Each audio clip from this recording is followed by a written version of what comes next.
Lors d'une réunion, la nouvelle femme de mon mari a fait irruption, nous voulons notre part de cette entreprise de 100 millions de dollars. J'ai souri, pas un sou.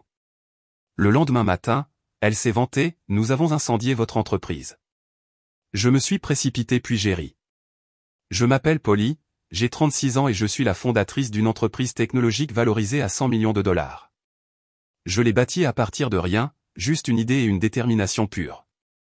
Après 12 ans de mariage, mon mari m'a quitté pour une autre femme, mais mon entreprise est restée entièrement à moi. Du moins, c'est ce que je croyais jusqu'au jour où sa nouvelle femme a fait irruption lors de ma réunion de conseil, exigeant la moitié de tout ce que j'avais construit. Ce qui s'est passé ensuite a tout changé. Avant de vous raconter comment j'ai géré cette situation folle, dites-moi d'où vous regardez. Et n'oubliez pas de liker et de vous abonner si vous aimez les histoires de femmes qui ont refusé d'être des victimes. J'ai grandi dans un quartier de la classe moyenne à Seattle. Mes parents étaient des gens travailleurs qui n'avaient jamais eu beaucoup en termes de richesse matérielle, mais ils m'ont donné quelque chose de bien plus précieux. Ils m'ont inculqué la conviction que l'éducation et la détermination pouvaient ouvrir toutes les portes. Mon père travaillait dans une banque locale et ma mère enseignait au CE2 dans une école primaire. Ils économisaient chaque centime qu'ils pouvaient pour s'assurer que j'aurais des opportunités qu'ils n'avaient jamais eues. Les ordinateurs me fascinaient dès mon plus jeune âge. Pendant que les autres enfants jouaient avec des poupées, je démontais notre ordinateur familial pour voir comment il fonctionnait. Mes parents, bien qu'initialement alarmés, ont fini par soutenir ma curiosité. Au lycée, je créais des sites web pour les entreprises locales afin de gagner de l'argent supplémentaire. C'était au début des années 2000, où avoir une présence sur le web devenait juste essentiel pour les petites entreprises. Après avoir obtenu mon diplôme de lycée avec mention, j'ai obtenu une bourse pour étudier l'informatique à l'Université de Washington. L'université a été l'endroit où j'ai vraiment trouvé mes pairs, d'autres étudiants qui partageaient ma passion pour la technologie et l'innovation. C'est aussi là que j'ai rencontré Jason. Jason étudiait la gestion d'entreprise. Nous nous sommes rencontrés dans un café du campus quand nous avons tous les deux attrapé le dernier muffin aux myrtilles. Cela ressemble à une scène de comédie romantique, mais c'est exactement ce qui s'est passé. Il m'a laissé le muffin et j'ai proposé de le partager. Nous avons passé les 4 heures suivantes à parler de nos rêves et de nos ambitions. Jason était charmant, ambitieux, et semblait sincèrement intéressé par mes idées sur la technologie. Il parlait de vouloir diriger sa propre entreprise un jour et j'ai partagé mes rêves de créer un logiciel qui révolutionnerait la façon dont les petites entreprises fonctionnent. Nous nous complétions parfaitement. Je pensais que ses connaissances commerciales et mes compétences techniques semblaient être la base parfaite pour une relation et potentiellement un partenariat commercial. Nous sommes sortis ensemble pendant nos dernières années universitaires. Après l'obtention du diplôme, Jason a trouvé un emploi dans une société de marketing tandis que je travaillais pour une entreprise technologique pour acquérir de l'expérience. La nuit et les week-ends, je travaillais sur mes propres idées de logiciels. Jason venait parfois s'asseoir avec moi, suggérant des idées ou m'apportant du café lors de sessions de codage nocturnes. Nous nous sommes mariés 3 ans après l'université quand nous avions tous les deux 25 ans. Les premières années de notre mariage ont été heureuses. Nous avons loué un petit appartement, économisé de l'argent et soutenu nos carrières mutuelles. Jason grimpait l'échelle de l'entreprise dans son cabinet, et j'apprenais des compétences précieuses dans mon emploi technologique. Mais j'ai toujours su que je voulais créer ma propre entreprise. L'opportunité s'est présentée lorsque j'ai développé un logiciel de gestion de la relation client spécifiquement conçu pour les petites entreprises. Les solutions existantes étaient soit trop chères, soit trop complexes pour les petites opérations. Mon logiciel était abordable, intuitif et comblait une lacune sur le marché. Je savais qu'il était temps de faire le grand saut. Convaincre les investisseurs de financer une femme entrepreneur en technologie n'a pas été facile. Je me souviens qu'un investisseur m'a effectivement demandé si mon mari allait gérer les opérations commerciales. Un autre a suggéré que je trouve un cofondateur masculin pour rendre l'entreprise plus attrayante pour les investisseurs. Ces expériences n'ont fait que renforcer ma détermination. Faute de financement extérieur, j'ai utilisé $10 000 de nos économies pour démarrer l'entreprise dans notre garage. Jason était soutenant mais prudent. Il s'inquiétait de la stabilité financière et m'a suggéré de garder mon emploi de jour tout en développant l'entreprise à côté. Mais je savais que mon idée nécessitait un engagement total. J'ai démissionné et travaillé 18 heures par jour pour lancer l'entreprise. Les 6 premiers mois ont été brutaux. Pas de revenus, des dettes de cartes de crédit qui s'accumulaient et la peur constante de l'échec. Jason est devenu de plus en plus mal à l'aise avec notre situation financière. Le mari soutenant qui m'apportait autrefois du café lors des sessions de codage nocturne a commencé à remettre en question chacune de mes décisions commerciales. Pourtant, j'ai persévéré. J'ai décroché mes 5 premiers clients par pure persistance, appelant directement les entreprises et offrant des essais gratuits. Ces premiers clients ont adoré le logiciel et en ont référé d'autres. En un an, j'avais 100 clients et j'avais besoin d'embaucher mon premier employé. À mesure que l'entreprise grandissait, la distance entre Jason et moi augmentait également. Lorsque l'entreprise a atteint une valorisation de $1 million après 2 ans, j'étais extasié. Jason semblait heureux aussi, mais quelque chose avait changé. Il a commencé à parler de l'entreprise comme de notre succès, malgré n'avoir contribué en rien au-delà du soutien moral au début. Dès la 3e année, j'avais 15 employés et j'ai déplacé l'entreprise dans un véritable espace de bureau. Notre logiciel desservait plus d'1 millier de petites entreprises et nous étions rentables. Jason a commencé à suggérer qu'il devrait rejoindre l'entreprise dans un rôle de direction. Le problème était qu'il n'avait aucune expérience dans l'industrie technologique et ne comprenait ni notre produit ni nos clients.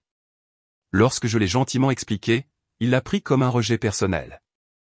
C'est à ce moment-là que j'ai remarqué le changement dans notre relation. Jason est devenu de plus en plus contrôlant concernant nos finances, exigeant de connaître chaque détail des revenus et des dépenses de l'entreprise. Il se plaignait de mes longues heures tout en me poussant à faire croître l'entreprise plus rapidement. C'était déroutant et épuisant. Puis Vanessa est entrée en scène. C'était une nouvelle directrice marketing chez le cabinet de Jason. Soudain, Jason travaillait tard le soir et les week-ends, la même excuse que j'avais souvent utilisée. Il a commencé à mentionner Vanessa fréquemment, parlant de ses stratégies marketing innovantes et de ses idées brillantes. J'étais trop occupé par ma propre entreprise en pleine croissance pour voir les signes évidents. L'entreprise a atteint une valorisation de $10 millions la 4e année. Nous avons été présentés dans des magazines d'affaires et j'ai été invité à parler lors de conférences sectorielles. Pendant tout ce temps, Jason est devenu plus distant et plein de ressentiment. La première preuve concrète est venue lorsque Jason a accidentellement laissé son téléphone déverrouillé. Un message de Vanessa est apparu, disant simplement « Tu me manques déjà. J'ai hâte d'être à demain. » Je l'ai confronté ce soir-là. Il l'a rejeté comme une relation professionnelle, affirmant qu'ils travaillaient sur un gros projet ensemble. Il m'a accusé d'être paranoïaque et jalouse de son succès au travail. Le gaslighting était subtil mais efficace. J'ai commencé à douter de moi. Plutôt que de continuer le conflit, je me suis plongé encore plus dans mon travail. L'entreprise a conclu un partenariat majeur avec un détaillant national qui mettrait notre logiciel entre les mains de milliers d'autres entreprises. Nous avons étendu nos effectifs à 30 employés et déménagé dans un espace de bureau plus grand. Le soir où nous avons atteint une valorisation de $50 millions. Je voulais célébrer avec Jason.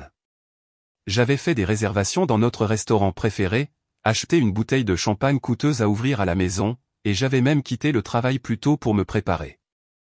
Jason a appelé pour dire qu'il allait encore travailler tard. Au lieu d'attendre, j'ai décidé de le surprendre à son bureau avec des plats à emporter de notre restaurant préféré. Le garde de sécurité me connaissait et m'a laissé monter après les heures. La plupart du bureau était sombre, mais je pouvais voir de la lumière venant de la salle de conférence. Par la porte vitrée, j'ai vu Jason et Vanessa. Ils ne travaillaient pas. Il n'y avait pas de papiers étalés, pas d'ordinateurs portables ouverts. Ils buvaient du vin et riaient intimement. Je suis resté figé, regardant mon mari avec une autre femme, incapable de bouger ou de parler. Je ne les ai pas confrontés. Puis je suis silencieusement sorti du bâtiment, je suis rentré chez moi et je me suis versé un verre de ce champagne coûteux. Seul, j'ai contemplé mes prochaines étapes.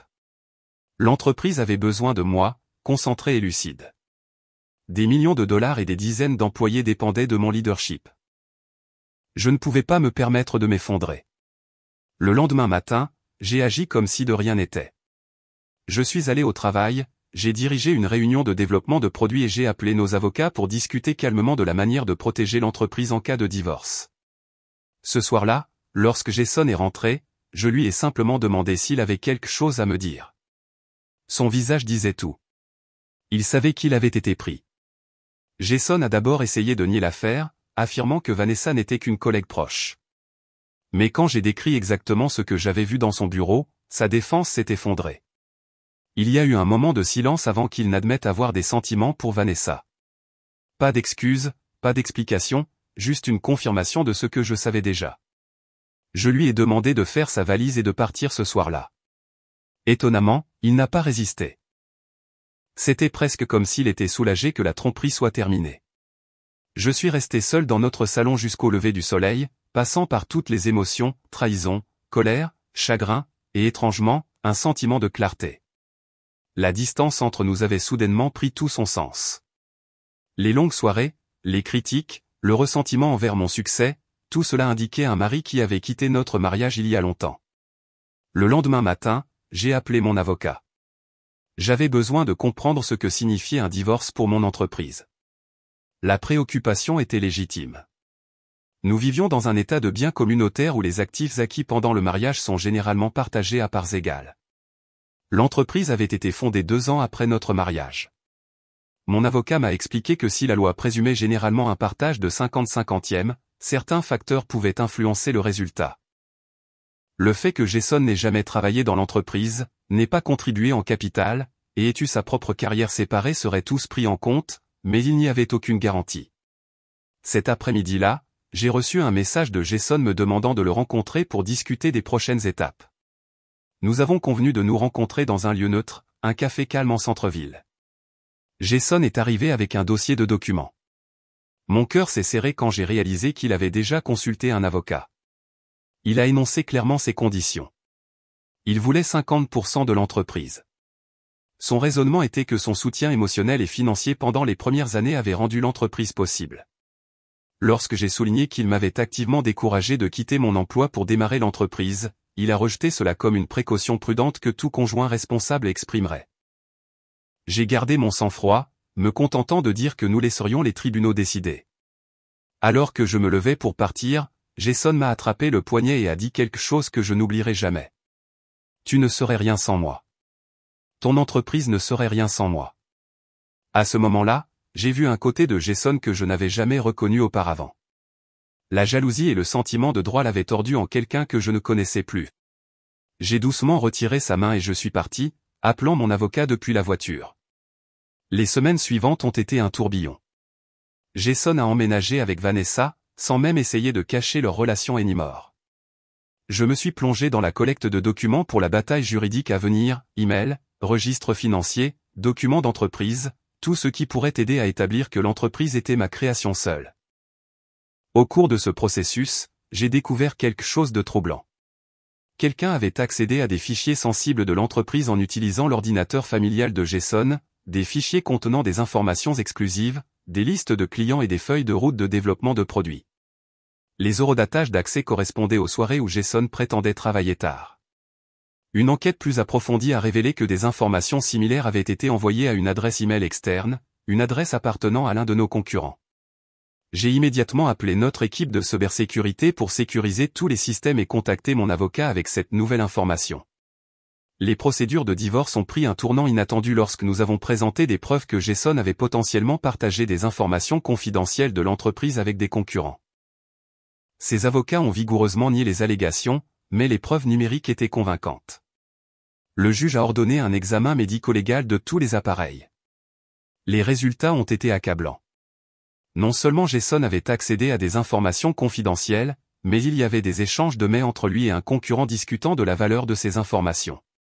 Dans un échange particulièrement incriminant, Jason a écrit « Ma femme ne sait pas que j'ai accès à cela. Elle pense que sa précieuse entreprise est entièrement sa création, mais je mérite une part de ce qu'elle vaut. » Ces révélations ont transformé les procédures de divorce. Ce qui avait commencé comme un différend sur les biens communautaires est devenu une enquête sur l'espionnage industriel. Le juge s'est montré notablement peu sympathétique aux revendications de Jason concernant les actifs de l'entreprise après que des preuves de sa trahison aient été révélées. Pendant tout ce temps, je suis resté concentré sur l'entreprise. Nous avons mis en place de nouveaux protocoles de sécurité, rassuré les clients sur la sécurité de leurs données, et continué de croître malgré le tumulte. Les employés se sont ralliés autour de moi, beaucoup travaillant des heures supplémentaires pour s'assurer que nous ne manquions pas de délai ou de livrable. Après 6 mois d'intenses batailles juridiques, le juge a rendu une décision. En raison des circonstances inhabituelles, en particulier des preuves de la tentative de Jason de nuire à l'entreprise, l'entreprise resterait 100% ma propriété. Jason recevrait sa part de nos biens personnels conjoints tels que notre maison et nos investissements, mais l'entreprise serait considérée comme un bien séparé. Jason était furieux. Il a crié sur ses avocats dans le couloir du palais de justice, assez fort pour que tout le monde l'entende. Il a juré de faire appel et a promis que ce n'était pas fini. Son avocat, l'air embarrassé, l'a éloigné de la scène. 2 semaines après la finalisation du divorce, Jason et Vanessa se sont mariés lors d'une petite cérémonie civile. J'ai appris la nouvelle par un ami commun qui pensait que je devrais être au courant. Je n'ai ressenti que du soulagement que ce chapitre de ma vie soit officiellement terminé. Une fois les batailles juridiques terminées, je me suis entièrement recentré sur la croissance de l'entreprise. Nous nous sommes étendus sur les marchés internationaux, avons amélioré nos offres de produits et avons acquis 2 concurrents plus petits. 1 an après le divorce, nous avons atteint une étape majeure, une valorisation de 100 millions de dollars. La réalisation était douce amère. Je n'avais personne avec qui la partager personnellement, mais professionnellement, j'ai célébré avec mon équipe de maintenant 80 employés. Nous avons organisé une fête d'entreprise où j'ai remercié tout le monde pour son soutien à l'entreprise pendant ces moments difficiles. Pendant un certain temps, il a semblé que le pire était derrière nous. Puis est venu l'appel de mon assistant. Jason et Vanessa avaient été vus dans le hall de notre immeuble essayant d'obtenir des laissez-passer pour visiteurs. La sécurité les avait refoulés conformément aux instructions que j'avais laissées après le divorce, mais mon assistant pensait que je devrais savoir qu'ils avaient essayé d'y accéder. J'ai renforcé les mesures de sécurité autour du bureau, mais j'ai supposé que c'était un incident ponctuel. J'avais tort. Au cours des semaines suivantes, Vanessa a appelé le bureau à plusieurs reprises essayant de planifier des réunions avec moi sous de faux prétextes. Jason envoyait des emails aux membres du conseil d'administration affirmant qu'il avait des informations importantes sur la création de l'entreprise qu'il devait connaître. J'ai instruit tout le monde d'ignorer ces tentatives de contact et je me suis concentré sur une prochaine réunion du conseil d'administration avec des investisseurs internationaux. Nous discutions d'une expansion potentielle sur les marchés européens, une décision qui doublerait potentiellement notre valorisation. Tout progressait sans heure jusqu'au jour de la réunion. La réunion du conseil était prévue à 9h un mardi. Nous avions préparé pendant des semaines des présentations détaillées sur l'analyse du marché, les projections financières et les chronologies de mise en œuvre. 6 investisseurs majeurs avaient fait le voyage du monde entier. Les enjeux étaient extrêmement élevés. Je suis arrivé tôt pour m'assurer que tout était parfait. La présentation était chargée, le traiteur avait livré le petit déjeuner, et chaque siège avait un dossier contenant les informations clés. Mon équipe exécutive est arrivée peu après et nous avons revu notre stratégie une dernière fois avant l'arrivée des investisseurs. À 8h55, tout le monde était assis autour de la grande table de conférence de notre salle de conseil au dernier étage. Je me suis levé pour commencer mon discours d'ouverture, souhaitant la bienvenue à nos invités et décrivant l'opportunité passionnante qui s'offrait à nous. Juste au moment où je cliquais sur la première diapositive de ma présentation, les portes de la salle de conférence ont éclaté. Vanessa est entrée comme si elle possédait l'endroit, portant un costume cher et une expression déterminée. Jason la suivait un pas derrière, semblant à la fois agressif et mal à l'aise. La pièce est tombée dans le silence alors que toutes les têtes se tournaient vers l'interruption. Je n'oublierai jamais les premiers mots de Vanessa, « Désolé de vous interrompre, mais nous avons des affaires qui ne peuvent pas attendre. Nous sommes là pour réclamer ce qui nous appartient de droit. » Les investisseurs semblaient confus. Mon équipe exécutive a échangé des regards alarmés. Je suis resté debout, momentanément sans voix devant l'audace de leur intrusion. Vanessa a continué à s'adresser à la salle comme si elle avait été invitée. Pour ceux qui ne me connaissent pas, je suis Vanessa Williams, épouse de Jason Parker, le cofondateur non reconnu de cette entreprise. Elle a fait signe à Jason, qui a hoché la tête rigidement. Mon directeur financier a commencé à se lever, probablement pour appeler la sécurité, mais j'ai subtilement fait signe d'attendre. Je voulais entendre ce qu'il disait. Parfois, donner aux gens assez de cordes leur permet de se pendre. Vanessa a posé un dossier sur la table de conférence et a continué. Nous avons des documents prouvant le rôle essentiel de Jason dans la construction de cette entreprise à partir de rien. Sans son expertise commerciale et son soutien financier, cette entreprise n'existerait pas, puis vint la demande qui ferait plus tard la une des journaux. Nous voulons notre part légitime de 50% de cette entreprise de 100 millions de dollars, pas un sou de moins. La pièce est restée silencieuse. Les investisseurs semblaient mal à l'aise, se demandant clairement dans quel genre de drame ils étaient tombés. Mon équipe exécutive attendait ma réponse, la tension visible dans leur posture. J'ai pris une profonde inspiration et j'ai répondu calmement. Pas un sou. Le règlement de divorce était clair. Cette entreprise est 100% à moi. Maintenant, j'apprécierais que vous partiez afin que nous puissions continuer notre réunion. Le visage de Vanessa s'est empourpré de colère.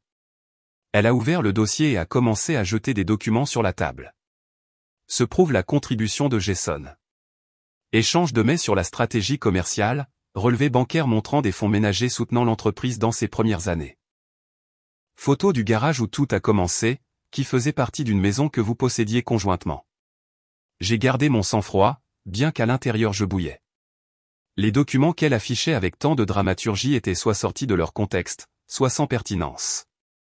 Les emails montraient des échanges normaux entre mari et femme, pas un partenariat commercial. Les relevés bancaires ne prouvaient rien de la contribution de Jason à l'entreprise. Notre responsable de la sécurité est apparu à la porte, alerté par mon assistant, qui avait été témoin de l'intrusion. J'ai légèrement hoché la tête et il est entré dans la pièce. Je me suis adressé directement aux investisseurs. Je m'excuse pour cette perturbation. Mon ex-mari et sa nouvelle femme ont du mal à accepter la décision du tribunal lors de notre divorce. Le juge a examiné toutes les preuves et a déterminé que l'entreprise est entièrement ma propriété. Je ne vous impliquerai jamais dans une entreprise dont la propriété est contestée.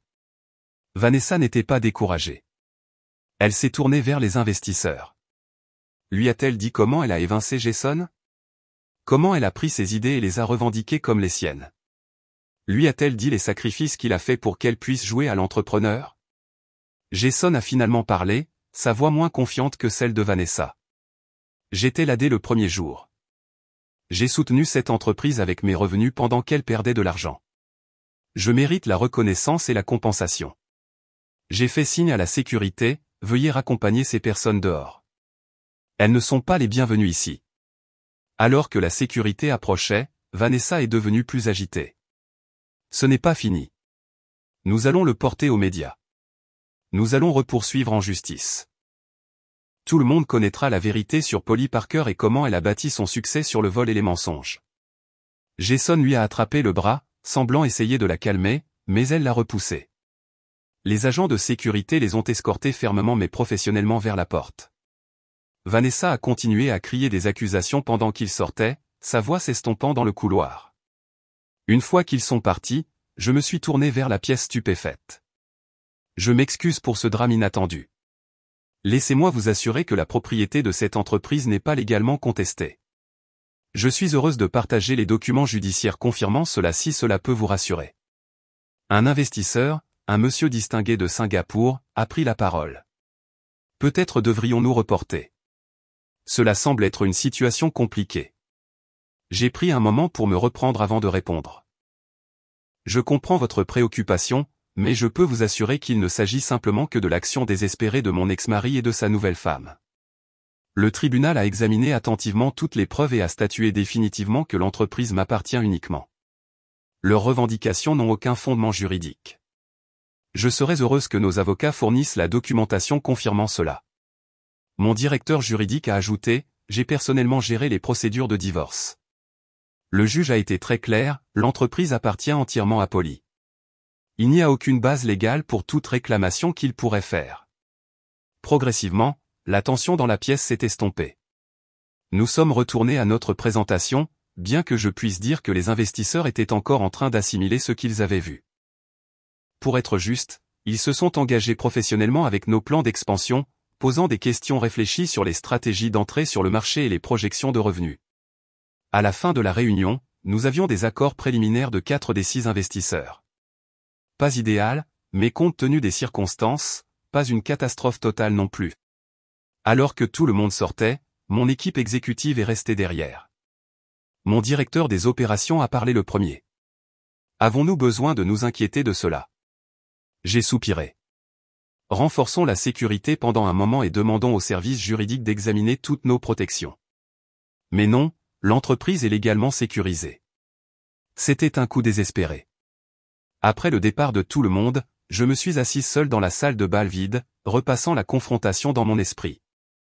Le regard de droit sur le visage de Vanessa, la faiblesse dans la posture de Jason. Ils étaient désespérés, ce qui les rendait imprévisibles.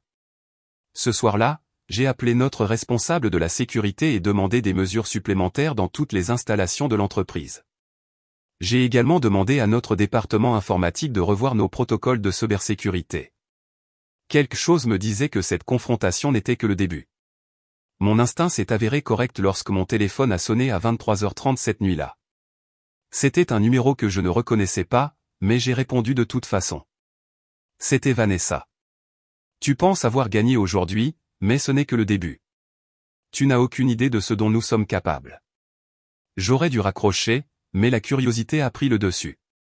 Qu'est-ce que tu espères accomplir exactement? Les tribunaux ont statué. L'entreprise est à moi. Son rire était froid. Les tribunaux peuvent se tromper. Et parfois, la justice se fait en dehors des tribunaux. La menace implicite m'a fait frissonner. Est-ce une menace, Vanessa? Parce que me menacer n'est vraiment pas dans ton meilleur intérêt. Tu verras, a-t-elle répondu avant de raccrocher. J'ai immédiatement appelé mon équipe de sécurité pour les informer de l'appel et contacté mon avocat pour documenter l'interaction. Ensuite, j'ai essayé de dormir, mais les mots de Vanessa continuaient de résonner dans mon esprit. Parfois, la justice se fait en dehors des tribunaux. J'ai doublé la sécurité à mon domicile et au bureau, mais je me sentais toujours mal à l'aise. Que planifiait-il? Jusqu'où irait-il? Les questions m'ont tenu éveillé une bonne partie de la nuit, et j'ai finalement renoncé au sommeil vers 5 heures du matin. J'étais en train de visionner les images de surveillance de notre immeuble de bureau quand mon téléphone a sonné à nouveau à 6h15 du matin. C'était encore Vanessa. Nous avons incendié votre entreprise, a-t-elle dit, sa voix étrangement calme. Bonne chance avec vos investisseurs maintenant. Mon cœur s'est presque arrêté aux paroles de Vanessa. Nous avons incendié votre entreprise.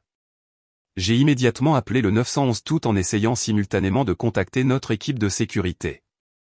Mes mains tremblaient alors que je prenais mes clés de voiture et me précipitais dehors. Toujours en pyjama, avec un manteau jeté à la hâte par-dessus. L'opérateur des urgences a pris mes informations pendant que je me précipitais vers notre siège social en centre-ville. J'ai expliqué que j'avais reçu une menace et que maintenant elle prétendait que mon entreprise avait été incendiée. Ils m'ont assuré que les pompiers seraient dépêchés immédiatement. Pendant que je conduisais, j'ai appelé mon directeur technologique qui habitait le plus près du bureau. Réveille-toi, Marc. Quelqu'un a peut-être mis le feu à l'immeuble. Peux-tu y aller et vérifier? Je suis en route, mais à 20 minutes. Marc semblait groggy, mais a rapidement compris l'urgence. En route? Dois-je appeler quelqu'un d'autre? Appelle l'équipe exécutive et fais-les contacter leur chef de département. Nous devons mettre en œuvre nos protocoles d'urgence. Si l'immeuble est réellement en feu, nous devons activer notre plan de reprise après sinistre immédiatement. Pendant le trajet, j'ai essayé de rester calme en me concentrant sur les questions pratiques. Nos serveurs étaient sauvegardés dans 3 endroits différents. Notre assurance était complète. Même dans le pire scénario, l'entreprise pourrait se redresser. Mais le coût humain, et s'il y avait des employés qui étaient venus tôt? Qu'en est-il de nos agents de sécurité qui travaillaient la nuit? Le trafic était léger à cette heure matinale et je suis arrivé en ville en un temps record. Alors que j'approchais de notre siège social, je n'ai vu aucune fumée, aucun camion de pompiers. L'immeuble était intact, ses fenêtres reflétant le soleil du petit matin. Le soulagement m'a envahi, suivi rapidement de la confusion. Vanessa avait-elle menti? J'ai appelé Marc, qui venait d'arriver à l'immeuble également. Il n'y a pas de feu ici. L'immeuble va bien. La sécurité dit que tout a été calme toute la nuit. Avant que je puisse assimiler cette information, mon téléphone a sonné. C'était notre responsable des installations, samedi, Polly, il y a un incendie au vieux bureau du garage. Les pompiers sont sur place. Je viens de recevoir l'alerte de notre système de sécurité. Le vieux garage, notre bureau d'origine, l'endroit où j'avais démarré l'entreprise il y a des années. Nous possédions toujours la propriété et l'utilisions principalement pour le stockage de vieux dossiers et d'équipements. Il était situé de l'autre côté de la ville, à une bonne 30 minutes en voiture de notre siège social actuel. J'ai remercié Sam et fait demi-tour, le cœur battant à nouveau. Marc, le feu est au vieux bureau du garage. Le siège social actuel va bien. Peux-tu rester là et informer tout le monde que je me dirige vers le garage maintenant? Le trajet m'a semblé interminable. J'ai rappelé le 911 pour confirmer qu'il connaissait le bon emplacement de l'incendie. Oui, les unités étaient déjà sur place à l'adresse. En m'approchant, j'ai pu voir de la fumée s'élevant au loin, sombre contre le ciel matinal. Lorsque j'ai enfin tourné dans la rue, la scène était chaotique. 3 camions de pompiers, leurs lumières clignotantes, étaient garés en angle bizarre. Des pompiers traînaient des tuyaux vers la structure en feu. La police avait bouclé la zone, tenant une petite foule de curieux à distance. Et voilà, mon premier bureau, en proie aux flammes. La porte du garage s'était effondrée vers l'intérieur et les flammes léchaient les fenêtres. Une épaisse fumée noire s'élevait, transportant l'odeur de plastique et de papier brûlé. C'était à la fois terrifiant et fascinant. Un policier m'a arrêté alors que j'approchais de la barrière. « Désolé, madame, vous ne pouvez pas aller plus près. C'est ma propriété », ai-je expliqué, en lui montrant mon identification. Je possède ce bâtiment. J'ai reçu un appel disant que quelqu'un avait délibérément déclenché cet incendie. Son attitude a immédiatement changé. Laissez-moi vous emmener auprès du chef des pompiers. Il voudra vous parler. Le chef des pompiers était un homme grand avec un visage buriné qui dirigeait son équipe depuis une position de commandement. Lorsque l'agent m'a amené, il a tourné son attention vers moi. « Madame Parker, je comprends que vous possédez cette propriété. Savez-vous si quelqu'un était à l'intérieur? » Non, ai-je répondu, le soulagement évident dans ma voix. Nous l'utilisons seulement pour le stockage. Personne n'y travaille. Il a hoché la tête. C'est une bonne nouvelle. Pouvez-vous me dire ce qui est stocké à l'intérieur, quelque chose de dangereux ou d'inflammable? J'ai réfléchi rapidement. Juste de vieux dossiers, quelques meubles, quelques ordinateurs qui étaient trop dépassés pour être donnés. Rien de particulièrement dangereux. Le capitaine a repris la coordination de son équipe pendant que je restais à regarder mon premier bureau brûler. Le bâtiment où j'avais passé d'innombrables nuits blanches à coder, où j'avais décroché mes premiers clients, où j'avais célébré mon premier million de revenus. Ce n'était qu'un bâtiment, mais il représentait le début de tout ce que j'avais construit. Un détective m'a approché ensuite, se présentant comme le détective Rodriguez. « Madame Parker, je comprends que vous ayez reçu un appel suggérant que cet incendie a été délibérément déclenché. » J'ai expliqué l'appel de Vanessa et le conflit en cours avec mon ex-mari et sa nouvelle femme. Le détective a pris des notes détaillées, demandant leur nom complet, leurs adresses et toute autre information pertinente. « Avez-vous des caméras de surveillance sur la propriété ?» a-t-il demandé. « Nous en avons, mais je ne suis pas sûr qu'elles soient toujours fonctionnelles. Cet endroit n'est utilisé que pour le stockage depuis des années. » Le détective a hoché la tête. « Nous allons vérifier. En attendant, pouvez-vous penser à quelqu'un d'autre qui voudrait nuire à votre entreprise? » J'ai pensé aux concurrents, aux anciens employés mécontents, aux clients mécontents. Aucun ne semblait susceptible de recourir à l'incendie criminel. C'était personnel. C'était Vanessa et Jason. Non, ai-je dit avec confiance. C'était eux. J'en suis certaine. Alors que les pompiers continuaient de combattre le brasier, j'ai remarqué quelque chose près du côté du bâtiment. Une voiture qui semblait familière.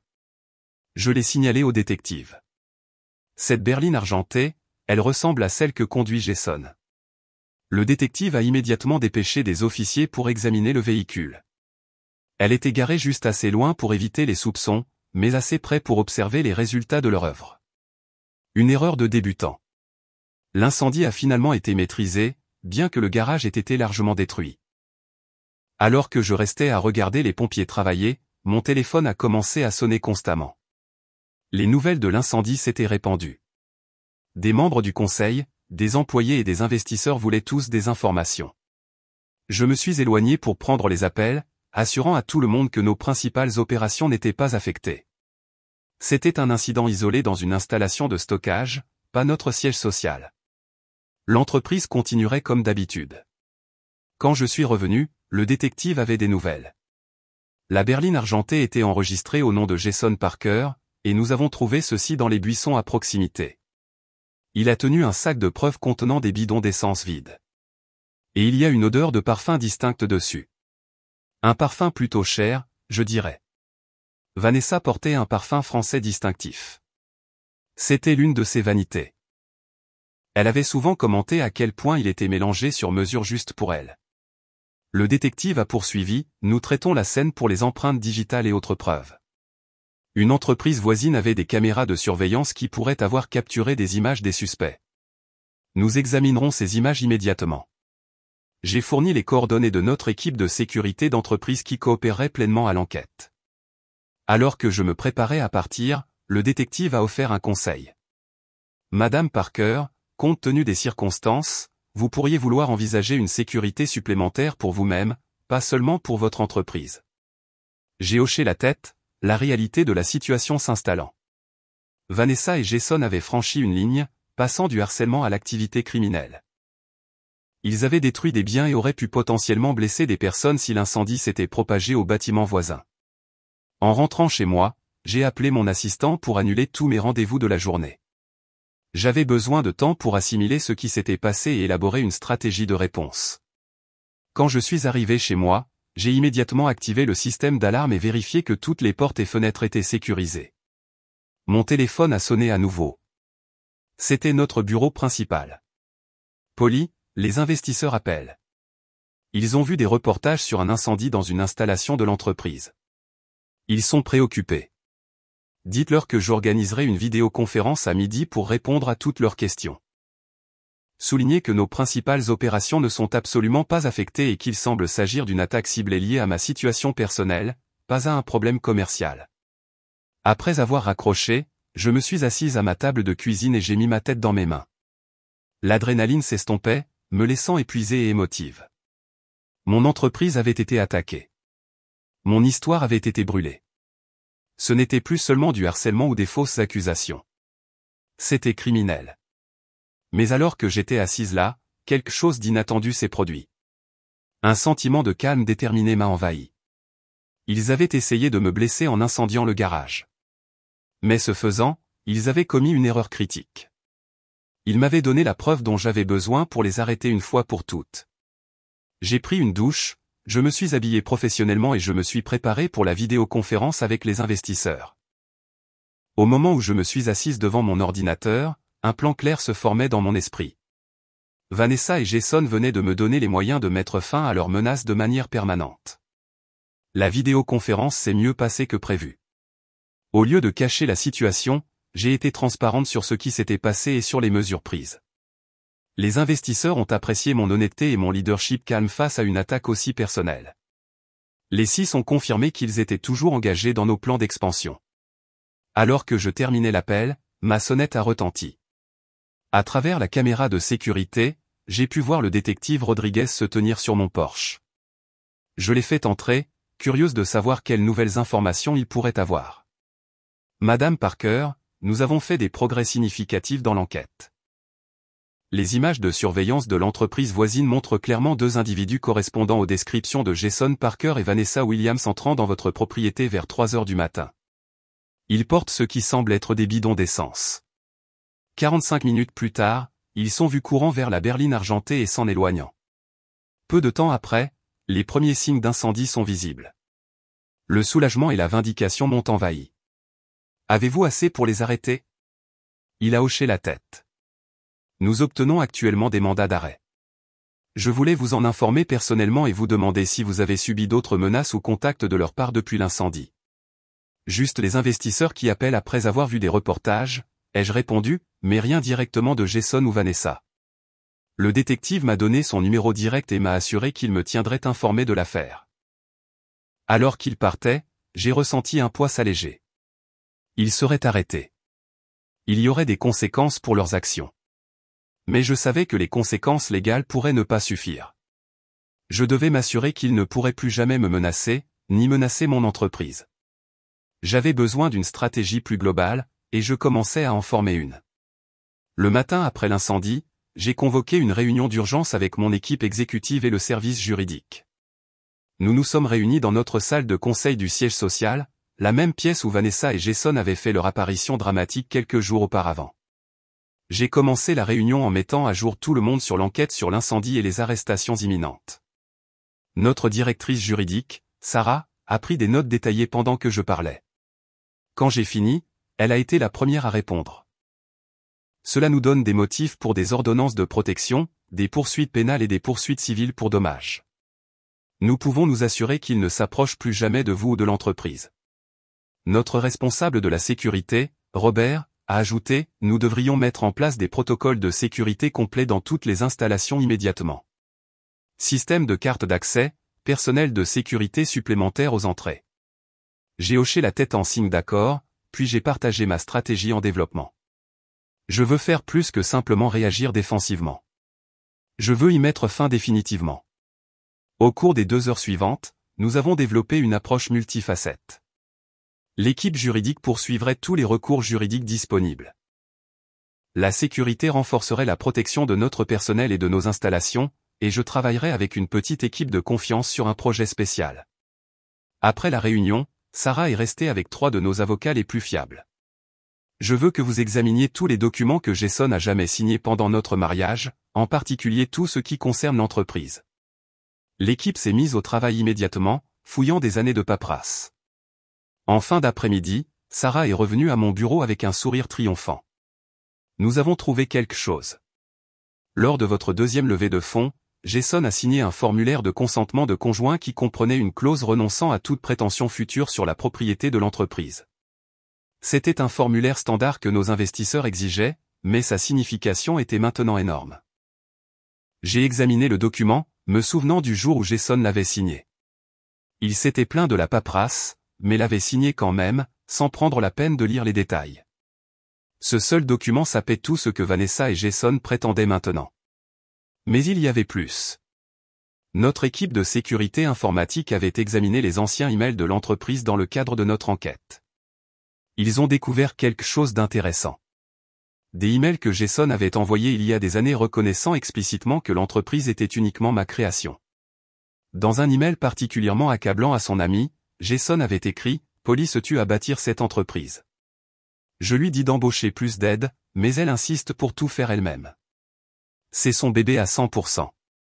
J'essaie juste de ne pas gêner. » Ces découvertes étaient précieuses, mais je voulais comprendre ce qui motivait les actions désespérées de Vanessa et Jason. J'ai embauché une firme d'enquête privée pour examiner discrètement leur situation financière. Les résultats ont été éclairants. Jason et Vanessa étaient profondément endettés. Ils avaient acheté une maison coûteuse, des voitures de luxe et pris des vacances somptueuses, le tout financé par des prêts. La carrière de marketing de Jason avait stagné et Vanessa avait été récemment licenciée. Ils faisaient face à une possible faillite à moins de trouver un afflux substantiel de fonds. Le tableau est devenu clair. Leur poursuite de mon entreprise ne concernait pas la justice ou la reconnaissance. C'était une question d'argent, pure et simple. Ils étaient désespérés, ce qui les rendait dangereux, mais aussi prévisibles. Avec cette compréhension, j'ai travaillé avec notre équipe de sécurité pour mettre en place une surveillance des comptes de médias sociaux et des activités publiques de Jason et Vanessa. Nous avons découvert que Vanessa avait publié des menaces voilées en ligne, y compris une qui disait « Certaines personnes pensent qu'elles sont intouchables parce qu'elles ont de l'argent et des avocats, mais la karma a un moyen de brûler ce qu'elles ont de plus cher. » Le message avait été publié la veille de l'incendie. Un autre élément de preuve pour l'accusation. Nous avons également constaté que Vanessa avait un historique de comportement similaire. Sa relation précédente s'était terminée par une ordonnance de protection contre elle après qu'elle ait vandalisé la voiture de son ex-petite amie et harcelé sa nouvelle petite amie. Ce schéma de comportement renforcerait davantage notre dossier. Pendant que les équipes juridiques et de sécurité travaillaient sur leurs aspects du plan, je me concentrais sur la mise en place d'un piège. J'ai divulgué des informations par l'intermédiaire d'un employé soigneusement choisi, connu pour être ami avec quelqu'un du bureau de Jason. L'information concernait un gala de charité de l'entreprise à venir, une affaire élégante où nous allions accueillir des clients majeurs et des investisseurs. Je savais que Vanessa ne pourrait pas résister à une telle opportunité publique de me confronter à nouveau. L'événement aurait une sécurité stricte et chaque instant serait enregistré. S'ils mordaient à l'hameçon, ils entreraient dans une situation soigneusement orchestrée conçue pour exposer leur comportement une fois pour toutes. Le gala de charité était prévu dans 2 semaines. Pendant ce temps, l'enquête policière s'est poursuivie. Le détective Rodriguez m'a informé qu'ils avaient obtenu des mandats de perquisition pour la maison et les véhicules de Jason et Vanessa. Les perquisitions ont donné des preuves supplémentaires, reçues pour les achats d'essence, vêtements sentant la fumée et les accélérants, et surtout, des photos du garage en feu sur le téléphone de Vanessa. Malgré les preuves croissantes, le procureur avançait prudemment. Jason et Vanessa avaient tous deux engagé des avocats de la défense pénale coûteux qui soutenaient que les preuves étaient circonstancielles. Ils n'avaient pas encore été arrêtés, ce qui me frustrait. J'ai rencontré personnellement le procureur pour demander des mesures. Elle m'a expliqué la complexité de l'affaire et m'a assuré qu'il construisait un dossier solide qui résisterait aux contestations juridiques. La patience, a-t-elle conseillé, produirait de meilleurs résultats que de se précipiter pour une arrestation. Entre-temps, nous nous sommes préparés méticuleusement pour le gala de charité. Chaque détail a été examiné, du positionnement de la sécurité au placement des caméras. Nous avons embauché du personnel de sécurité supplémentaire en civil qui se fondrait parmi les invités. Chaque entrée et sortie serait surveillée. La liste des invités était soigneusement contrôlée avec des instructions spécifiques que Jason et Vanessa Parker ne devaient être admis en aucun cas. Cependant, nous anticipions qu'ils pourraient essayer d'utiliser de faux noms ou d'autres moyens pour être admis. La sécurité a été informée de leur photographie et a reçu pour instruction de m'alerter immédiatement s'ils étaient repérés. La veille du gala, j'ai rencontré mon équipe exécutive pour un examen final de nos plans. Notre directrice du marketing, qui supervisait l'événement, m'a assuré que tout était en place. Les preuves que nous avions recueillies, les ordonnances de protection que nous avions déposées et les mesures de sécurité pour le gala formaient une stratégie complète pour mettre fin à la campagne de Jason et Vanessa contre moi. Cette nuit-là, j'ai dormi profondément pour la première fois depuis des semaines. Quoi qu'il arrive au gala, j'étais prête. Nous avions transformé leur désespoir en une opportunité de résoudre cette situation une fois pour toutes. Le matin du gala, j'ai reçu un appel du détective Rodriguez. Nous avons surveillé leur communication dans le cadre de notre enquête. Ils ont définitivement l'intention d'assister à votre événement ce soir. Faites attention, Madame Parker. Ils semblent désespérés. Je l'ai remercié de son avertissement et l'ai assuré que notre sécurité était prête. En fait, leur présence était exactement ce sur quoi je comptais. Alors que je m'habillais pour le gala dans une robe noire simple mais élégante, je me sentais étrangement calme. Ce soir marquerait la fin de cette épreuve. D'une manière ou d'une autre, j'en avais fini d'être une victime. Ce soir, je récupérerai mon récit et je protégerai ce que j'avais construit. Le lieu, une salle de bal d'hôtel historique dans le centre-ville de Seattle, avait été transformée pour la soirée. Des lustres en cristal projetaient une lumière chaude sur des tables ornées d'élégants arrangements floraux. Une petite scène avait été installée pour les discours et les présentations. Derrière la scène, un grand écran était prêt à afficher les initiatives de bienfaisance de notre entreprise. Alors que les invités commençaient à arriver, je me suis positionné près de l'entrée, accueillant chaleureusement les clients, les investisseurs et les employés. Le personnel de sécurité maintenait des positions discrètes dans toute la salle, communiquant via de petits écouteurs. Tout se déroulait selon le plan. 1 heure après le début de l'événement, mon directeur de la sécurité s'est approché de moi de manière décontractée, comme s'il s'arrêtait juste pour discuter. Ils sont là. Ils ont essayé d'entrer en utilisant les noms d'invités réels qui n'étaient pas encore arrivés. La sécurité les a reconnus mais les a laissés entrer comme demandé. Ils sont étroitement surveillés.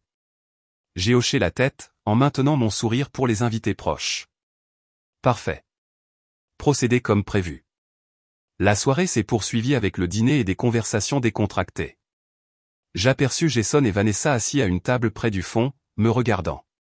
Vanessa portait une robe rouge qui se détachait parmi la foule plus sobrement habillée.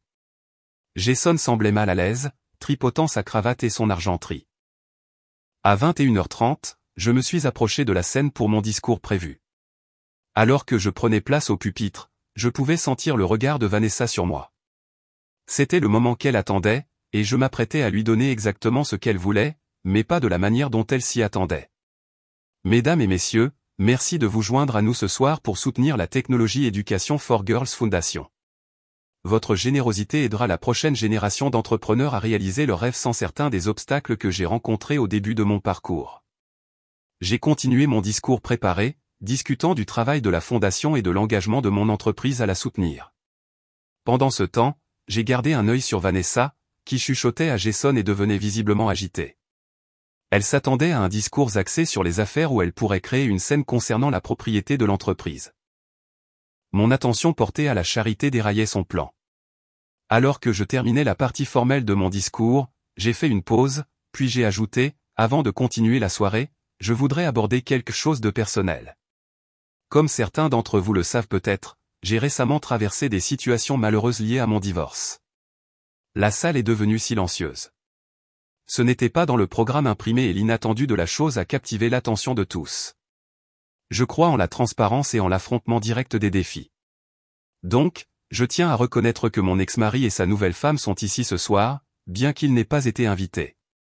Tous les regards se sont tournés vers la table de Jason et Vanessa. Jason s'est affalé plus bas sur sa chaise, mais Vanessa s'est levée de manière dramatique. C'est vrai, a-t-elle lancé. Nous sommes ici parce qu'on nous a réduits au silence et qu'on nous a escroqués. Les agents de sécurité se sont rapprochés mais ne sont pas intervenus. Cela se déroulait exactement comme prévu. J'ai parlé calmement dans le microphone. Vanessa, puisque tu es si désireuse de t'adresser à cette assemblée, peut-être aimerais-tu monter sur scène et expliquer pourquoi Jason et toi avez incendié la propriété de mon entreprise il y a 3 jours? Des exclamations ont retenti dans la salle. La confiance momentanée de Vanessa a vacillé, mais elle s'est rapidement ressaisie. Nous n'avons rien fait de tel. C'est un mensonge. J'ai fait signe vers l'écran derrière moi, qui affichait maintenant des images de sécurité, montrant clairement Jason et Vanessa entrant dans la propriété du garage avec des bidons d'essence. Ceci est-il aussi un mensonge? La salle était complètement silencieuse maintenant, tous les regards fixés sur les images accablantes. Jason a tiré sur le bras de Vanessa, essayant de la faire s'asseoir ou de partir, mais elle l'a repoussé. Cela ne prouve rien, a-t-elle crié, sa voix montant avec désespoir. Tu as modifié ces images. J'ai continué calmement. Nous avons également des preuves de vos appels téléphoniques menaçants, de vos publications sur les réseaux sociaux annonçant vos intentions avant l'incendie, et du témoignage de plusieurs témoins qui ont vu votre voiture près des lieux. La police a des bidons d'essence avec vos empreintes digitales et des vêtements de votre domicile avec des résidus d'accélérateur. À chaque élément de preuve que je listais, le visage de Vanessa devenait plus pâle. Jason se tenait maintenant debout aussi, cherchant frénétiquement une sortie. Mais ce soir, il ne s'agit pas d'accusations criminelles, ai-je continué. Celles-ci seront traitées par les autorités compétentes. Ce soir, il s'agit de vérité. La vérité, c'est que mon entreprise a été bâtie grâce à ma vision, mon travail et ma persévérance. La vérité, c'est qu'aucun de vous n'a contribué de manière significative à son succès. Et la vérité, c'est que vos actions désespérées n'ont fait que renforcer ma détermination et la fidélité de mon équipe et de mes investisseurs. À ce moment-là, le détective Rodriguez et plusieurs policiers sont entrés dans la salle de bal. Vanessa les a vus et s'est soudainement précipitée vers la scène. Elle ne s'en sortira pas comme ça. Cette entreprise nous appartient. Dis-leur, Jason. Dis-leur comment tu l'as aidé. Jason, coincé et paniqué, a finalement cédé. Je ne l'ai pas aidé. C'était tout poli. L'entreprise était toute son idée, tout son travail. Je n'ai jamais rien contribué. L'incendie, c'était aussi ton idée. Tu as dit que ça la forcerait à s'arranger avec nous. Je n'ai jamais voulu le faire. Les policiers les ont atteints et ont commencé à leur lire leurs droits. Vanessa se débattait tandis que Jason s'effondrait de défaite. Alors qu'ils étaient conduits dehors, Vanessa a continué à crier des menaces et des accusations, sa voix s'estompant alors qu'ils quittaient la salle de bal. Je me suis retourné vers le public stupéfait. Je m'excuse pour ce drame inattendu. Maintenant, revenons à la véritable raison de cette soirée, célébrer et soutenir les jeunes femmes ayant des rêves aussi grands que les obstacles qu'elles rencontrent. La salle a éclaté en applaudissements. Les clients, les investisseurs et les employés se sont approchés de moi tout au long du reste de la soirée, exprimant leur soutien et leur admiration pour la façon dont j'avais géré la situation. L'événement, malgré, ou peut-être à cause de la confrontation dramatique, a été un succès retentissant, collectant des fonds records pour la fondation. Après le départ du dernier invité, je me suis assise seule dans la salle de bal vide, épuisée émotionnellement et physiquement. La confrontation s'était déroulée encore mieux que je ne l'avais espéré. Les aveux publics de Jason avaient été inattendus, mais seraient inestimables pour garantir qu'il ne pourrait plus jamais menacer mon entreprise. Mon directeur de la sécurité s'est approché avec une tasse de thé. Tu l'as fait, Polly. C'est fini. J'ai souri, acceptant la tasse avec gratitude. Pas tout à fait fini. Mais la fin est en vue. Les conséquences du gala de charité se sont rapidement déroulées. Jason et Vanessa ont été officiellement arrêtés et inculpés d'incendie criminel, effraction, destruction de biens, harcèlement et extorsion tentée. Les preuves contre eux étaient écrasantes, surtout après les aveux publics de Jason. La nouvelle de leur arrestation a fait la une des journaux locaux, avec certaines publications d'affaires nationales reprenant l'histoire. Plutôt que de se cacher de la publicité, j'ai décidé de contrôler le récit. J'ai donné une seule interview soigneusement rédigée à une revue d'affaires respectée, axée sur la résilience des entreprises et l'importance de la préparation aux crises imprévues. Le lendemain des arrestations, j'ai organisé une réunion générale avec tous les employés. Nos employés méritent d'entendre directement de ma part ce qui s'est passé et ce que cela signifie pour notre avenir.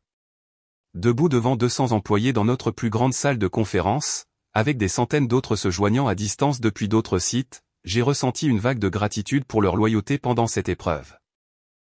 Je tiens à remercier chacun d'entre vous pour votre dévouement durant ces semaines difficiles, ai-je commencé. Ce qui a commencé comme une attaque personnelle est devenu une attaque contre notre entreprise, contre tout ce que nous avons construit ensemble. Votre réaction n'a rien eu de moins qu'extraordinaire. J'ai expliqué la situation honnêtement, sans dramatiser ni minimiser les événements. J'ai partagé nos plans de mesures de sécurité renforcés et j'ai assuré à tous que l'entreprise était financièrement et opérationnellement saine. L'expansion européenne s'est déroulée comme prévu, avec tous les investisseurs pleinement engagés. Un employé courageux a levé la main pendant la période de questions. Tu vas bien, Polly? Ça fait beaucoup pour une seule personne à gérer. Les questions, si simples et humaines, m'ont prise au dépourvu. Je vais bien, ai-je répondu honnêtement. Cette expérience a été difficile, mais aussi clarifiante. Elle m'a montré la force de ce que nous avons construit ensemble et m'a rappelé pourquoi j'ai lancé cette entreprise en premier lieu, créer quelque chose de significatif, quelque chose qui aide les autres, quelque chose qui dure. La réponse a été une ovation debout qui m'a arraché des larmes inattendues. À cet instant, j'ai réalisé que si Jason et Vanessa avaient essayé de prendre mon entreprise, ils avaient involontairement renforcé mon lien avec elle et avec les personnes qui l'avaient rendue prospère. Les procédures judiciaires ont progressé. Jason et Vanessa ont tous deux été privés de liberté sous caution en raison de la gravité des accusations et du risque qu'ils représentaient pour moi et l'entreprise. Leurs avocats respectifs ont commencé à contacter notre équipe juridique pour explorer la possibilité d'accords de plaidoyer. J'ai instruit nos avocats de se concentrer sur 3 conditions non négociables. Premièrement, une admission complète de culpabilité et des excuses publiques. Deuxièmement, des accords juridiquement contraignants pour ne jamais m'approcher, ni aucun employé de l'entreprise, ni aucune installation de l'entreprise. Troisièmement, une évaluation et un traitement psychiatrique pour Vanessa, dont le comportement suggérait de graves problèmes sous-jacents. Pendant que le procès pénal se poursuivait, nous avons intenté des poursuites civiles contre tous deux pour dommages à la propriété du garage, perturbation des activités et détresse émotionnelle. Les preuves soutenaient si solidement nos revendications que leurs avocats ont commencé à discuter d'un règlement presque immédiatement. Durant toute cette période, je suis resté concentré sur la croissance de l'entreprise. L'expansion européenne a été lancée avec succès. Nous avons acquis un concurrent plus petit dont la technologie complétait la nôtre. Notre cours de bourse, qui avait fluctué pendant la crise, s'est stabilisé puis a atteint de nouveaux sommets. 3 mois après les arrestations, j'ai reçu un appel de notre directeur juridique. Jason veut vous rencontrer. Il dit avoir des informations que vous devriez connaître sur Vanessa et veut se racheter. Ma réaction immédiate a été le scepticisme. Pourquoi accepterais-je de rencontrer quelqu'un qui a essayé de détruire mon entreprise? Sarah a expliqué. Il offre cela dans le cadre de son accord de plaidoyer. Il plaidera coupable à toutes les charges et témoignera contre Vanessa en échange d'une peine réduite. Une partie de son plaidoyer comprend le fait de tout vous dire sur leur plan et motivation. Après mûre réflexion et de nombreuses précautions de sécurité, j'ai accepté la réunion. Elle aurait lieu au bureau du procureur du district, avec des avocats présents et Jason en détention. Voir Jason menotté et en tenue de prisonnier était choquant. L'homme confiant, parfois arrogant, que j'avais épousé semblait brisé. Il pouvait à peine croiser mon regard lorsque je suis entré dans la pièce. « Merci d'avoir accepté de me voir », a-t-il commencé, sa voix à peine plus qu'un murmure. « Je suis là pour écouter », ai-je répondu neutrement. Ce qui a suivi a été un aveu qui a dépassé mes pires soupçons. Jason a révélé que Vanessa avait un historique de ciblage de personnes prospères, en particulier de femmes prospères.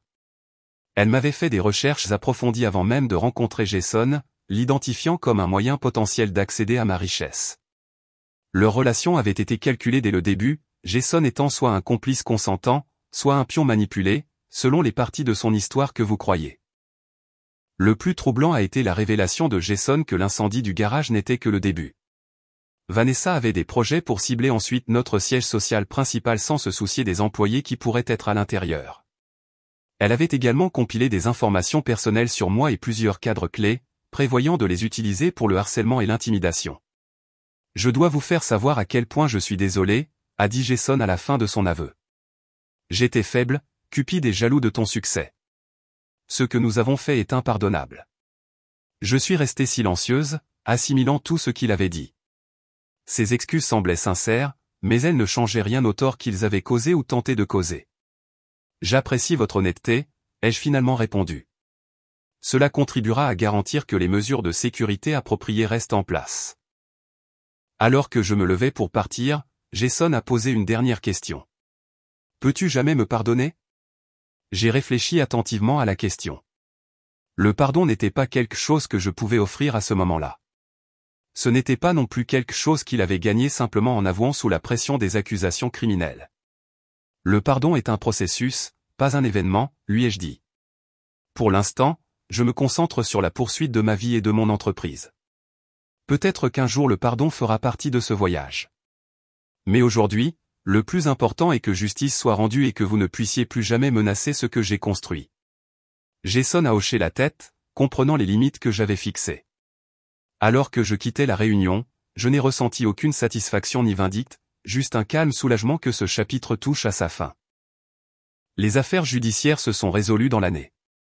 Jason a accepté un accord de plaidoyer pour une peine de 5 ans avec possibilité de libération conditionnelle après 3 ans. Vanessa, refusant tout accord, a été jugée et condamnée à 12 ans pour incendie criminel, complot et accusations connexes. Les poursuites civiles ont été réglées avec des jugements qu'il leur faudrait des décennies à payer, garantissant ainsi qu'ils n'auraient jamais les moyens financiers de me menacer, ni de menacer l'entreprise à nouveau. Une fois les affaires juridiques résolues, j'ai pu me concentrer entièrement sur la guérison et la reconstruction. L'ancien bureau du garage incendié est devenu une opportunité inattendue. Au lieu de simplement le reconstruire comme espace de stockage, j'ai décidé de le transformer en quelque chose de significatif. 1 an après l'incendie, nous avons organisé une petite cérémonie pour ouvrir ce que nous appelons maintenant le laboratoire d'origine. Le garage reconstruit avait été transformé en un espace à double usage, une partie musée de l'entreprise, documentant notre parcours de start-up à leader de l'industrie, et une partie laboratoire d'innovation où les employés pouvaient travailler sur des projets expérimentaux en dehors de leurs responsabilités habituelles. Debout devant les employés réunis, les représentants officiels locaux et les médias, j'ai réfléchi au parcours qui nous avait menés à ce moment. Quand ce bâtiment a brûlé, j'ai perdu plus que de la propriété. J'ai perdu un lien physique avec le début de notre parcours entrepreneurial. Mais en reconstruisant, nous avons créé quelque chose qui honore non seulement notre passé, mais nous propulse dans l'avenir. Le laboratoire d'origine est devenu un symbole de résilience au sein de la culture de l'entreprise. Les nouveaux employés le visitaient lors de leur intégration, comprenant les humbles débuts à partir desquels notre entreprise, aujourd'hui évaluée à 200 millions de dollars, avait grandi. Les projets d'innovation développés là-bas ont conduit à 2 nouvelles lignes de produits importantes au cours de la première année. Au-delà de la reconstruction physique, je me suis concentré sur mon parcours de guérison personnelle. L'infidélité, le harcèlement et les attaques avaient laissé des cicatrices émotionnelles qui nécessitaient une attention. J'ai commencé à travailler avec un thérapeute spécialisé dans les traumatismes et la trahison, apprenant à traiter l'expérience de manière saine. J'ai également trouvé un soutien inattendu dans un groupe de chefs d'entreprise spécifiquement pour les femmes qui avaient été confrontées à des défis importants. Rencontrer mensuellement d'autres personnes qui comprenaient les pressions uniques pour maintenir un leadership à travers des crises personnelles s'est avéré inestimable. Plusieurs de ces femmes sont devenues des amies proches et des conseillères de confiance. L'expérience a changé ma façon d'aborder les relations d'affaires et personnelles. Je suis devenue plus prudente en matière de documentation et de protection juridique, non pas par paranoïa, mais par une compréhension pratique de l'importance de telles garanties. Je suis également devenue plus sélective quant à mon cercle intime, valorisant la loyauté et l'intégrité avant toutes les autres qualités. Parallèlement, j'ai travaillé pour m'assurer que l'expérience ne me rendait pas amère ou fermée. J'ai créé un programme de mentorat pour les femmes entrepreneurs, partageant les leçons que j'avais apprises tant en bâtissant une entreprise prospère qu'en la protégeant contre les menaces. Le programme s'est rapidement développé pour soutenir 100 femmes par an, avec un accent sur celles qui étaient confrontées à des obstacles personnels ou systémiques importants. L'entreprise a continué à prospérer. Notre expansion européenne a dépassé les prévisions et nous avons commencé à explorer des opportunités sur les marchés asiatiques. Nos produits de base ont conservé leur position de leader sur le marché tandis que les nouvelles innovations nous maintenaient à la pointe de notre secteur. Au deuxième anniversaire de l'incendie, notre valorisation avait atteint 250 millions de dollars. J'ai parfois reçu des nouvelles de Jason et Vanessa. Jason était apparemment un prisonnier modèle participant à des programmes de réadaptation et exprimant un remords constant pour ses actions. Vanessa, en revanche, avait fait face à des accusations supplémentaires pour avoir tenté d'intimider des témoins dans son affaire et pour avoir agressé une autre détenue. Leur divorce a été finalisé pendant leurs respectives incarcérations. Ces nouvelles ne déclenchaient plus de réactions émotionnelles chez moi. C'étaient simplement des informations sur des personnes qui avaient autrefois été importantes dans ma vie, mais qui existaient désormais en marge. L'énergie que j'avais consacrée à gérer leurs menaces était maintenant entièrement redirigée vers la croissance et la création. De nouvelles relations sont entrées dans ma vie également. J'ai développé des amitiés étroites avec plusieurs femmes de la communauté des affaires qui avaient été confrontées à des défis similaires. J'ai même recommencé à sortir, abordant les relations amoureuses avec une plus grande prudence et une plus grande clarté sur ce que je voulais et méritais. Le 3e anniversaire de l'incendie, j'ai publié un article dans un magazine d'affaires majeur sur la résilience des entreprises et la gestion de crise. Sans sensationnaliser les aspects personnels, j'ai partagé les leçons commerciales de notre expérience, l'importance de protocoles de sécurité complets, de stratégies de communication de crise et de maintien de la concentration sur les opérations principales face aux menaces périphériques. L'article a eu un large écho, entraînant des invitations à des conférences professionnelles et des universités. J'ai accepté sélectivement, utilisant ces plateformes pour plaider en faveur de meilleures protections pour les propriétaires d'entreprises et de réformes dans la manière dont le système juridique traite les cas de harcèlement et de sabotage contre les entreprises. Tout au long de cela, j'ai maintenu une pratique de réflexion régulière sur ce que l'expérience m'avait appris. Les leçons les plus profondes ne concernaient pas les systèmes de sécurité ou les protections juridiques, bien qu'ils soient importants. Les leçons plus profondes concernaient la nature humaine, la résilience et le pouvoir de la communauté. J'ai appris que le succès fait de vous une cible, mais vous fournit également des ressources pour vous protéger si vous les utilisez judicieusement. J'ai appris que la documentation n'est pas de la paranoïa, mais de la prudence. J'ai appris que la véritable loyauté se révèle pendant la crise, pas pendant les célébrations. Plus important encore, j'ai appris que ce que les autres essaient de brûler peut devenir le fondement de quelque chose de plus fort. L'attaque contre mon entreprise l'a finalement renforcée. La tentative de me diminuer m'a finalement donné du pouvoir. L'effort pour m'isoler m'a finalement connecté à une communauté de personnes solidaires et partageant les mêmes idées. Le processus de pardon reste en cours. Pas pour le bien de Jason et Vanessa, mais pour ma propre tranquillité d'esprit. J'ai atteint un point où les pensées à leur sujet ne perturbent plus ma journée ni ne troublent mon sommeil. Leurs actions ne définissent plus aucune partie de mon identité ou de mon succès. Cette liberté de leur influence est peut-être la victoire la plus significative de toutes. Alors que notre entreprise continue de croître et d'évoluer, je pense souvent à ce matin désespéré où j'ai reçu l'appel concernant l'incendie, la panique, la peur, l'incertitude quant à savoir si le travail de ma vie était littéralement en train de brûler. Comme il est étrange qu'un moment de telle terreur puisse finalement mener à une plus grande force, clarté et succès.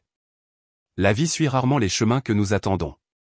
Parfois, les pires expériences mènent aux meilleurs résultats, non pas parce que les expériences elles-mêmes étaient précieuses, mais en raison de la manière dont nous choisissons d'y réagir.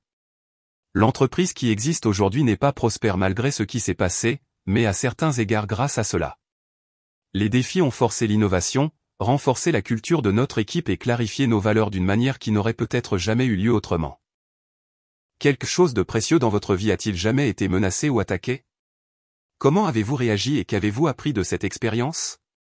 Partagez votre histoire dans les commentaires ci-dessous. Et si vous avez trouvé de la valeur dans mon parcours, veuillez aimer cette vidéo, vous abonner à la chaîne et la partager avec quelqu'un qui pourrait être confronté à ses propres défis en ce moment. Parfois, savoir que d'autres ont parcouru des chemins similaires et en sont sortis plus forts peut faire toute la différence. Merci de m'avoir écouté et rappelez-vous que vos plus grands défis contiennent souvent les germes de votre plus grande croissance.